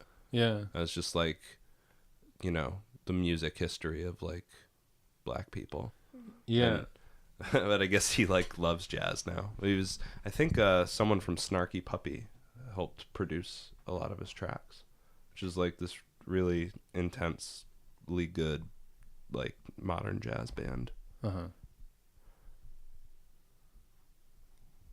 But yeah, why did we bring that up? Well, we were talking about I don't know. I feel like I started talking. Did you lose your train? Yeah, completely. My train is gone. Completely. Well, we were I talking about lost my poetry, train. and you were talking about poems that have stood out to Oh. you and that you really like, and Yeah, that yeah. the ending of that was something that struck you. Uh-huh. Yeah, that struck me. It's not, it's like I think a lot of poetry's power depends on context. That's why, like, I think you need to understand something. I think it's impossible to really feel the effect of a poem unless you know a little bit about who wrote it. And I think poetry, you very much carry forth a persona, like if you're going to be a successful poet. Because it's like, I don't know, sometimes people will say something cool and they're like a stranger and I'm like, oh, that was a cool poem. But often the poems that are really engaging are the ones that give me a little bit of information about who is speaking the poems, you know? And I think, maybe that's just part of being a postmodern person is, maybe back in the 20s or something, it would have been better to just listen to a poem and be like, oh, this poem, oh, you're so smart. Like this poem's about, neoclassical, blah, blah, blah. But like now it's like we want to know about the strangers around us. So I think poetry gets this gravity from, like that. I think I just was saying before that example of the Raymond Carver poem, where Hayden Carruth is writing about Raymond Carver's last book, but he's really writing about how Hayden Carruth consumed Raymond Carver's last book and what it felt like to him. And if you listen to his voice and like knew what he looked like and knew who he was, it gets even more powerful because it's all about his friendship and his connection to this other writer. And also the idea of like, oh, I'm a writer too. And like, this is what happens to us is we're just going to die. And like, everyone's going to read our mediocre books and just not really like know anything about who we are, So yeah, I guess my point being like, I think you knowing Bob Dylan and I think you knowing a little bit about Kendrick through their music, when you hear that poem, those poems, you're like, oh, whoa, this is like a different way of seeing like how they see, I guess that's my point is that having that little bit of personal connection makes it more palatable. I think than part of like it is reading a poem in a magazine and not really caring. Yeah. Yeah. Well, I think part of it is that I just already revere them, so I'll already listen very closely. But I think that like the power of the poem that you described is not so much in empathizing necessarily. I think, or in like feeling the experience of this other guy's loss. Like I think at least like I don't know, maybe it is, but like feeling that loss for yourself, I think is like, you know, I think we like really feel things when we like feel them for ourselves. Yeah, sure. I mean, maybe, But it's definitely a poem about Hayden's loss, you know. right. And I mean, I guess it's everyone's loss. I guess that's the point. It's like it's my loss, but it's everybody's loss. Yeah. That's what he said. Oh, it's just a perfect poem. When he opens it, he says, "How many guys are sitting here at 1 a.m. eating a piece of pie? Like, how many people are doing the same thing?" And then he goes, "Well, how many people are reading Ray's last book?" You know, and it's just this question of like, really, am I the only one who feels this way? Am I the only one crying into a piece of supermarket pie? Well, you know, it's such a beautiful scene. I really need poems to like draw a world. I think I don't necessarily need them, but like I think like the Kendrick poem, had I just heard it as just a poem, it wouldn't have been so good. But like because it's like each line then becomes like expanded upon by each song that it introduced. Because like, listen, if you haven't heard this album, the lines in that poem are read through as the album progresses. So he like reads the first line and then there's a song, and then he reads like the first line and the second line and then there's a song, and then it's like, so it's like I feel like each song is like contextualizing the line of the poem, and the poem the line and the next song. Okay. Yeah. And so like they have a lot more meaning than they do as just like a single line for like think like someone who's listened to the whole album. And in that way, like context is super important, but it's like it can have a lot more power than I think I might have otherwise gotten from it. And Dylan's poem, I think I understand who Guthrie is and Dylan's relationship with Guthrie, and like the symbol, like to me, what like Guthrie symbolizes to Dylan as being like kind of like this like hero figure, I guess, or like the potential for hope in the world being manifest into this guy, and then he watches him go die with nobody else caring. Well, And it it's just like sounds like the same exact situation as Kendrick reading his poetry to the ghost of Tupac. You know, isn't it like the same? It's the same poem in a lot of ways, or it's doing exactly the same stuff. You're right. Yeah. Maybe you just like those very specific types of poems. Yeah. Maybe I only care about that tone. Yeah. Or that mode. Yeah. Or that's just a really compelling mode that you've found. Right. Yeah. I mean, you I'm gonna are start kind saying that only poems about dead legends are good poems. I have 2 examples. I think and you you can have make, none. I think you could make that claim. Yeah. Maybe that's the extent to which you can Wasn't it appreciate. 3? You know, do you have 3 examples of it? Bob Dylan, Kendrick. What was the third? The piece of pie one. Oh, and Oh, yeah. I mean, what's the relationship between those 2 guys? Is it the same? Of yeah, like, yeah. It's the same thing. Raymond Carver, I think legendary short story writer and poet. I think maybe dying. I'm heavily affected by figures that I identify with losing their guidance and losing their kind of like comfort in the world. Well, it's interesting. I'm thinking now of your kind of obsession with like James Murphy quitting. I mean, that was big for a lot of people. Right. But you had this kind of like, just because their favorite band was breaking up, but you had this interesting sort of take on it, which I always loved, which was just like, you know, you were just so interested in what he had to say about giving up on like being famous. Right. You know, and like that he quit, like that maybe that's similar to like the death of a legend. Right. But it's interesting well, because he committed suicide of his legendary status of being like, I can't do this anymore. I mean, Dylan's done kind of a similar thing, but Dylan kept making music that was just constantly different. But you ask him about that, and he's like, I don't know who that guy was anymore. Yeah. Like, I don't identify with Bob Dylan of 1966. Like, and I couldn't make that music if I tried. Yeah. I don't even know who he is. That's interesting. Yeah. And so like Dylan has just like kept growing. And in some way, I think we like have that expectation of people to be like, no, keep doing your thing. I mean, Daniel Day-Lewis just decided he's done with acting. Really? Yeah. He said he's quit. He's done. Wow. And, like, I mean, imagine. It couldn't come at a better time, I think. It's just like, I feel like he's gotten to be like a living cliche at this point. Just Right. like every movie Daniel Day-Lewis is in, he's going to win an Right. Oscar. And it's just like, at a certain point, it's like, is this because I'm good or is it because I'm Daniel Day-Lewis? You know? Yeah. Like, I you mean, start to wonder, like, was Lincoln a perfect performance or was it just because Daniel Day-Lewis was playing Lincoln? Well, I mean, like, when does think that of become anyone the thing? playing Lincoln that would be good at all. The ability to play someone of the fucking like cultural weight of Lincoln is an immense task. Yeah. You know, it's No, harder for than sure. playing the next Han Solo. Right. You know? Oh, yeah. I mean, yeah, of course. Which I think is also an insurmountable task. Well, Like, there will be no Han Solo because Han Solo died.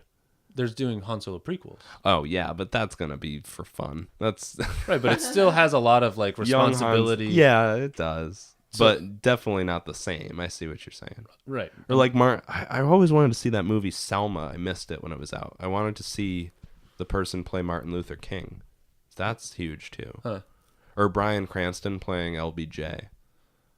You know. Right. I mean, it's hard to play real people because there's a gigantic expectation of who they already are because they're real and they have a legacy to kind Right. of live up to.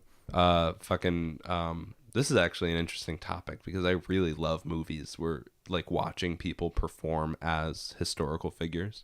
Like Colin Firth as King George the Third, or not George the Third. Well, I don't know, King George. The speech giving. Yeah, the speech giving king, the king who gave a speech. Yeah. Yeah, but the thing is, I don't know anything about that guy. So like his reputation, I'm just like, Well, I'm if sure I was a Brit, I I'd bet be it meant a like, lot to British people. Yeah. Can you imagine the king, your king during World War II? Right. Like, yeah, that was a big deal. But like, yeah, Daniel Day-Lewis as the Lincoln. Brits are so lucky they lucked out with like a really really capable prime minister. Yeah. Because the king was useless at that time. It seems like. Well, the king just had no power anymore. He was a figurehead. Right, but he also seemed like he was an anxious person. Perhaps like he would have been a completely Well, they were different going person. through. Well, his brother abdicated the throne, so it was kind of like a weird thing where he had to. His brother was like a fascist sympathizer and was in love with this like American actress or something like that, Huh. and he quit. He gave up the throne to run away with the actress, Huh. and just kind of be a playboy in America. Like Oh. he didn't want to be king. Huh. He liked having the privileges of being the Prince of England, but he didn't want the job. He's like, no, what's being awesome? Rich. No, it's not being awesome. Hanging out with you guys. Yeah, yeah. He was just like, yeah, I'm done. So You know what sucks? Responsibilities. Yeah. Bye. so then England inherited the stuttering little brother, Uh-huh. and he had to prove that he was like a king, Huh. and that was it. Oh, wow. That's And what. it probably happened like in his adult life. He's like, oh, fuck, I never expected to do this. I thought I was going to be able to be the lazy one. Yeah, right. Yeah. It is interesting, like, having a monarch, it means, I don't know. Can you like, imagine being does it William mean or Harry? anything? Yeah. Like being Yeah, a yeah. prince? Like, wait. Yeah. Like, other than being like super rich, you're just like, everyone's like, you are a prince. And it's like, I don't know what that means. yeah. Other than Especially that. in this world where you're like, wait, I've read stories about princes. Mm. Can I do whatever I want? And they're like, Yeah, kind of. kinda. Or like, you're never going to be anonymous. Yeah. Like, you're born with no anonymity. Right. Yeah. That's, You never, I mean, no one even has to tell that to you because before you can read, before you can speak, before you can walk, everyone knows you. yeah. That's crazy. Yeah. Yeah. But yeah, what else is a good example of oh man. There's a movie on Netflix that's worth a watch. It's Bill Murray playing FDR. Whoa. It's really good. Huh. Yeah. It's kind of a boring movie, but like Bill Murray's performance is fucking awesome. Huh. He channels FDR Huh. in a really cool way. He even looks like him. Like with the long cigarette. Just give Bill Murray a long cigarette and cut his hair. And he looks like fucking FDR. It's Bash crazy. his kneecaps. Yeah. Put him in a wheelchair. But yeah, I love that. I love watching people play legends and doing it well, you Uh-huh. know. Natalie Portman did Jackie O, but I didn't see that. Oh, I that didn't was see supposed that. to be good too. Yeah. I don't really watch that many movies at this point. I watched J. Edgar a little while ago, which is Leonardo DiCaprio playing J. Edgar Hoover. Huh. And That's so random. yeah, it is. And I remember it getting like it was supposed to be amazing. Like that was his like. What did he win an Oscar for finally? The Leo? Revenant. Oh yeah, for The Revenant. Yeah, he had to. I love that. That's so funny. I love the joke of like Leonardo DiCaprio had to crawl inside a dead horse. I think when me and Kara went to see it, I made that joke through the whole thing of just like this isn't a movie. This is Leonardo DiCaprio with a camcorder in like the wilderness of Manitoba, like just like doing. Like this is what he had to do to get a fucking Oscar. I love that he there's has to fucking murder people and sleep inside dead horses. I would want to shoot like a skit with like a guy with a clipboard from like the Screen Actors Guild who's just like got a list of like horrible things Leo has to do. Yeah. Like, all right, if you do them all, you're Leo, gonna win the Oscar. All right, Leo, you have to fight a bear. All right. Are you method acting, Leo? How thick is your coat? That's not time appropriate. Give me that down. It's like, They put do you him want in to a be fucking serious, Leo? put him in a fucking raccoon pelt and make him fight a bear. You're sleeping outside for the whole movie, It Leo. was all real. The whole thing was real. It was a camcorder. They had on him. We didn't even know if he was going to survive that fight Yeah, with the bear. they just sent a bear in. I don't really feel either way about whether he survived or not, Yeah. but I guess he deserved it. I would love that. I imagine an Onion article about how the movie was all like a real movie and Leonardo's like being wheeled up to the Oscar podium in like a full body cast and just like black eyes and shit. He has fucking frostbite on his hands. He can't even enjoy his achievement. It's just like He can't feel it in his he own can't hands. feel it in his own hands. Oh my god. But yeah, I remember I think J. Edgar came out like a couple years before, and I think that was his like Daniel Day-Lewis style bid at the Oscar of just like, oh, Lewis did Lincoln? Who can I do? I don't know. The only historical like biography scripts that have come in this week are J. Edgar Hoover, and they're like, yes, do it. I want that award. But then it like wasn't that good of a movie. Fuck. He's like, I need a better director. Yeah, it was pretty poorly directed. I think that's where it suffered. But like, also the aging effects were really bad. Oh no. It might just be because I was like stoned, which was kind of a mistake. I like got really high, and then I was like, I'm gonna watch J. Edgar, and I just couldn't buy into. You're like, the whole time bullshit. Yeah, I couldn't, because it was one of those ones where it was like Leonardo DiCaprio played like 12-year-old J. Edgar Hoover, and also like What? J. Edgar Hoover in like the 80s when he was just like mad old and still in charge of the FBI. Did they like CGI his like face onto a boy? Something like that. They just made his body look little and slight, and like and then they had fat old J. Edgar Hoover like in the 60s, like hunting Martin Luther King, and it was just clearly like CGI'd, and I just couldn't unsee it. And I was like just laughing at young Leo DiCaprio's face inside this fat old man. And I just couldn't see it any other way. I want Quentin Tarantino to make Teddy Roosevelt's biopic. Oh my god, that's a great idea. It's just with Teddy with the Western kick he's been on. Oh yeah. Oh And my god. He just goes around with Teddy Roosevelt just fucking just killing people. The Rough Riders. Oh, the yeah. Rough Riders. It could be the Spanish-American War, and Teddy Roosevelt just fucks up. Like, like walks in like Inglourious Bastards, just busts in and is just fucking murdering people. There's just pools of blood, just streams of blood flowing He's got through. a saber just cutting people A down. machete going through the jungle, just fucking killing whole regiments of people, and it's like Teddy and the Rough Riders. Yeah. Samuel L. Jackson is the black one. It's like barely historically relevant. Yeah. Samuel L. Jackson is the Buffalo Soldier. Oh yeah. And fucking, oh man. Sam Elliott. It can be Quentin Tarantino, if you're listening to this show, I would write that movie. And you would be the one to direct it. It would just be called Teddy. it would be like advertised as like Lincoln, it would be advertised with such dignity, and then it would turn into a Quentin Tarantino movie. The opening shot would be, it would be something so cheesy, and then it would just be rivers of blood. I love the idea that you like flash as quick as possible the like whole like directed by, and it's just like directed by Tarantino. Yeah, we sneak it in there. He doesn't even take credit for it. Yeah.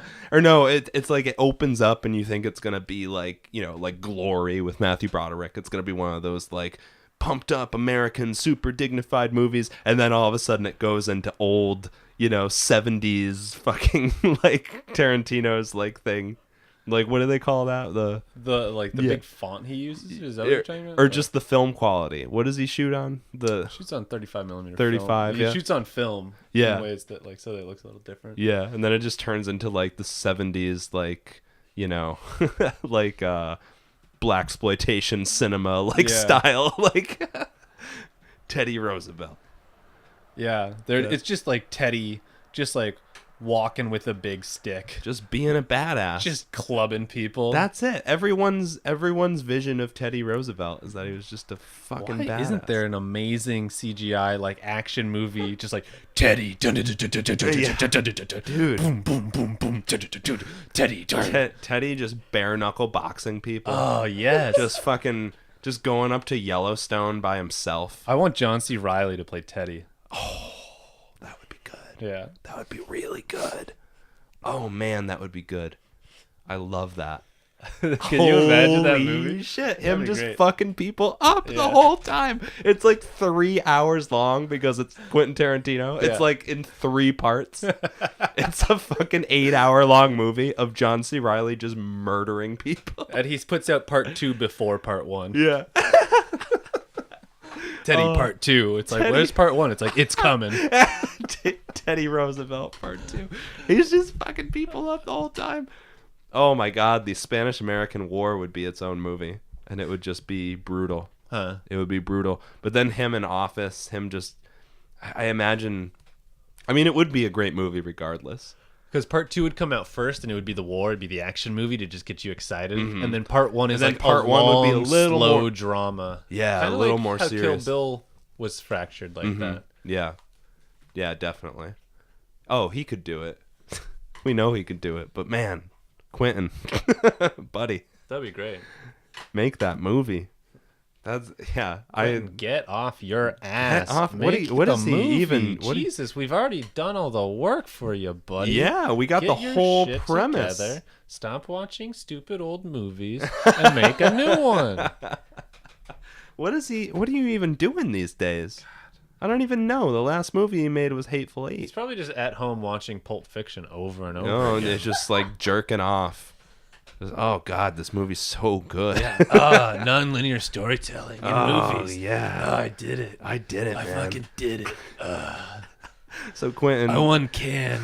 I started indie cinema. I'm the king, baby. But he's this like high pitched little weasel. He's just like, we're gonna do it. It's great. Yeah. So yeah, Quentin, if you're listening, we really love you. We love you. Yeah, and You fucking little you weasel. fucking weasel. God damn it, Brian, you blew it. God, I blew the meeting. You fucking blew it, man. We had an idea for Mr. Tarantino himself. He was writing a check, and He you was called him a weasel. He was writing us a check for $1 million. You fucking had to go there. I told you to stay outside the office. I could tell you're just in one of those moods. I know. You're gonna do it. You had to call him out on his voice and his very liberal use of the N-word. It's like, hey, what's your best impression of me before we get into business together? And it's like, you're not going to want to see it. It's like, nobody ever wants me to see it. It's like, all right, here we go. Oh my God. No, but seriously, Quentin, really sorry about that. We don't need him. He's fine. Who else could we get to direct the Teddy movie? I don't know. I can't really think of anyone else that I would want. That I would trust. Yeah. Zack Snyder. Sex. He's so bad. Now there's someone we can talk bad about. God, there is just an untalented person he's got being given he has skills, everything. He has skills and no fucking talent. Yeah. He can make something that should be so good, and yet you watch it by the end, you're like, that was absolutely nothing. That was quite clearly something. Dawn of Justice. But the experience was non-existent. I've never been more outraged in a movie. We were just like, oh my God, is this still happening? I refuse to do another hour of this. Oh my God. Are you crazy? Awful. Nothing's happened. Nothing. Literally not one thing. We're like literally watching a scene where it's just like, all right, he's giving her kryptonite or something for seemingly unknown reasons. Yeah.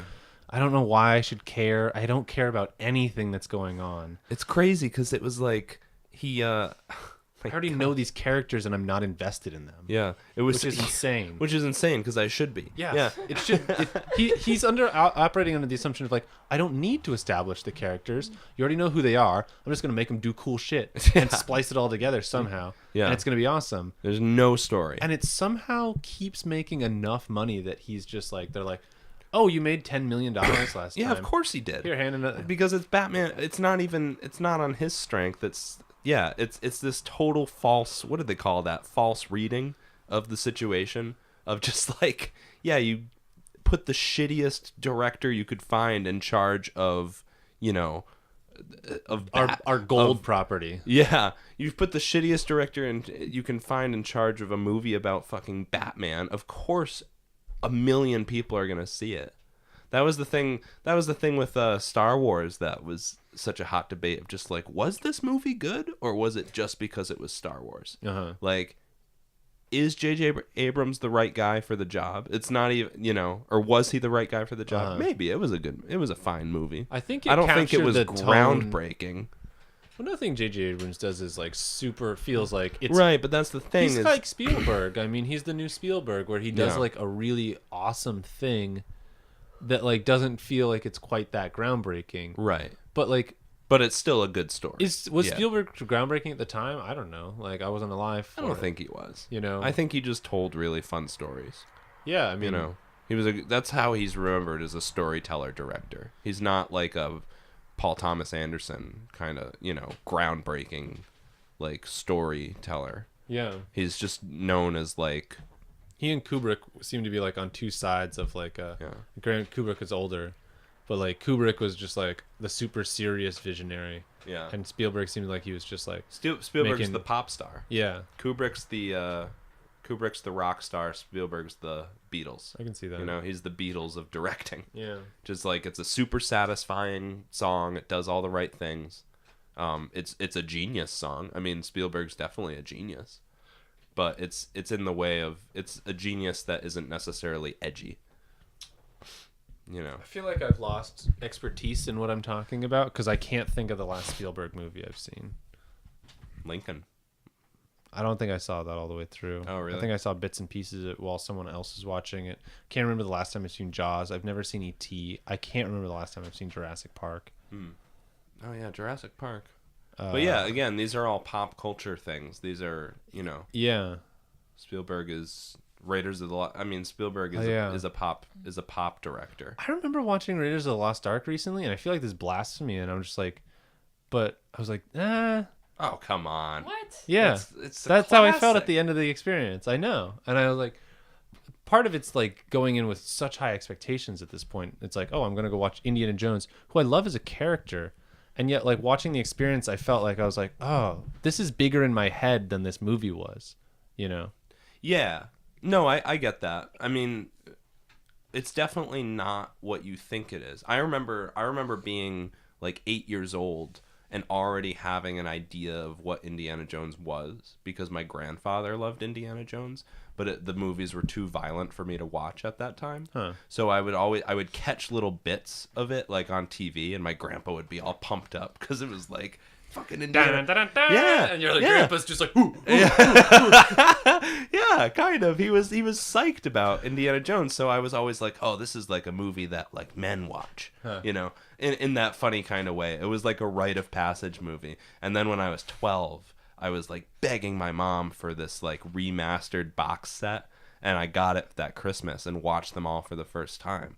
But I remember my first time watching Raiders of the Lost Ark through, I had the same kind of feeling of like, this isn't the like earth-shattering movie, like as a movie, a self-contained piece of art that I thought it was going to be, but it's still really cool, and I understand why Indiana Jones is cool.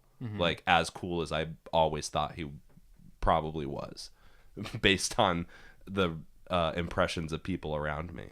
But like, Temple of Doom is a bullshit movie. The second one, have you ever seen it? I remember that is a bits bad and pieces of sequel. It is bad. I remember the third one being cool, right? The third one's awesome Okay. with Sean Connery. That's the best one. That is the best one, The Last Crusade. Cool, because I have really good memories of that one. That one's the best one. That was But amazing. Raiders of the Lost Ark, you know, it sets up the universe, and it's really cool. Yeah. I like that it doesn't really, because the whole idea is that Indiana Jones is this sort of like comic book character, like hero. So it doesn't really explain him too much. Like the first scene is him being a treasure hunter, like in Ceylon, and he's in that temple with the boulder, that iconic. The boulder comes down, and he uses the whip to get across the gap. I mean, it's brilliant. Yeah. and it was the first time that you had a hero who got his ass kicked. A vulnerable hero. I mean, this was in the 80s when like action movies were like, you know, Stallone and shit like that. And then you had this like guy who was an archaeologist in the 30s who was just going and having fist fights with Nazis, like, and getting the piss kicked out of him. Right. And it was like, And somehow getting away with it. yeah, So. he was the first like rascal hero. Harrison of like, Ford's good at that guy. It's like, Yeah. he's just barely getting away with it. yeah, that's Han Solo, right? Yeah. His whole life is him just like squeaking through. Yeah. You know. Yeah. It is the perfect the noble rogue He or is, whatever. yeah. The guy who's always improvising. Yeah. Yeah, that's but yeah, I understand what you mean by that. It's funny when stuff like that happens, cuz that's how I've and maybe it's just like, I don't know, maybe it's just being old and cynical about art, you know, cuz I remember like same experience like with like Indiana Jones, like I still loved Indiana Jones. Like I still watched that movie and was like, okay, yeah, that was kick-ass. Like I feel like I arrived at the same conclusion that I had already had, or that it had just reinforced the conclusion I had had. But now I feel like as I've gotten older, I start to feel let down by the expectations I have. Like that's what happened to me with episode 7. Is I went in just like, ooh, Star Wars, fuck yeah, it's back. And then I watched it and I was just like, Yeah. and I don't know. And that was sort of my basis for saying maybe it wasn't that great of a movie. Well, that's know? the same thing I'm saying. And about, of course, everyone was like, no, it's a perfect movie. And I'm like, yeah, but you might just be, you have to consider the fact that you might just be saying that because it's Star Wars. Like, there's such a gravity to that brand that people just, like, it's like arguing about the Bible. You if know, that was true, it's though, like if Batman Star versus Wars, Superman. if Star Wars isn't perfect, then like your whole world falls apart. It's like it's arguing about holy scripture. Well, so it's like this movie has to be as good as we want it to be. I think it's as good as it ever could or needed to be. Yeah, It's not like watching Batman and Superman where you're just like, oh, these characters I love are being massacred. yeah, And it's like, you know, I don't think Star Wars could have been really any better. yeah, you yeah. know? That's true. Like, whereas I think Batman and Superman could have been better in a million different ways. I think a lot of people feel that way. Yeah, I mean that's a good thing you bring up because I think a lot of people feel that way about the DC movies. Is that they're just like so cynical, in that they're just like, we're gonna make a shit ton of money off of, you know, these superheroes, so like we're not gonna care about story mechanics at all. Like we're just gonna put Batman and Superman in a situation and everyone's gonna come watch it because it's like visually stimulating and it's Batman and Superman. Right. Like they're coasting off of the value of the properties rather than like telling good stories. I don't know if I completely blame him, but I pretty much attribute that to Zack Snyder. Like that's why I don't like him. Well, that's the funny is because I like anything that I see that feels like that. I then seemingly it seems like everything has his name on it too. Well, that's oh what's so funny is going back to what's with this guy. Going back to how we started that conversation, which is just like, you know, what if it's just like the money people, like it's the studio executives who are just, they don't even watch the movie. They just look at the clipboard with the numbers on it and they're like, wow. Oh, Zach, you made us $1 billion last year. And he's like, yeah, man, what can I say? He's just living in a bubble. People love like, your movies. Yeah, wow. All right. Yeah, go direct that one too. Like they don't read any of the criticism. It's just all about the money. I mean, there's probably a lot of people I think that's probably the case in the big job studios. Is that. Like, yeah. Yeah. I mean, like, why would you bother thinking about that if your job's the accountant? Right. Like, and until people, right. So like, that maybe so that I don't really, like it, but people clearly do. So that really, I must be wrong. Yeah, right. Yeah, and that really just belies the cynicism of big budget movie making. It's just like it's all about the profit and like less about. It's so kind of, and that's maybe that was my gripe with Star Wars. Is it seemed like the way it was just packed with fan service and like allusions to the old trilogy and like that horrible scene where they're like, "Oh, that Death Star." Huh. That Death Star was tiny. Like, this is the new Death Star. And it was just like, that is so fucking condescending to people who know anything about Star Wars and are invested in Star Wars in any way. Like, to make a movie like that. And that is just so heavy-handed with Star Wars is for children. You take that back. You son of a bitch. It's for children and morons. So what did you expect? Oh, God, I hate you. You know how close this is to my heart. Yeah. Boom! Well, that conversation's over, I guess. Oh, man. You guys want to take a... Yeah, I want to take a timeout.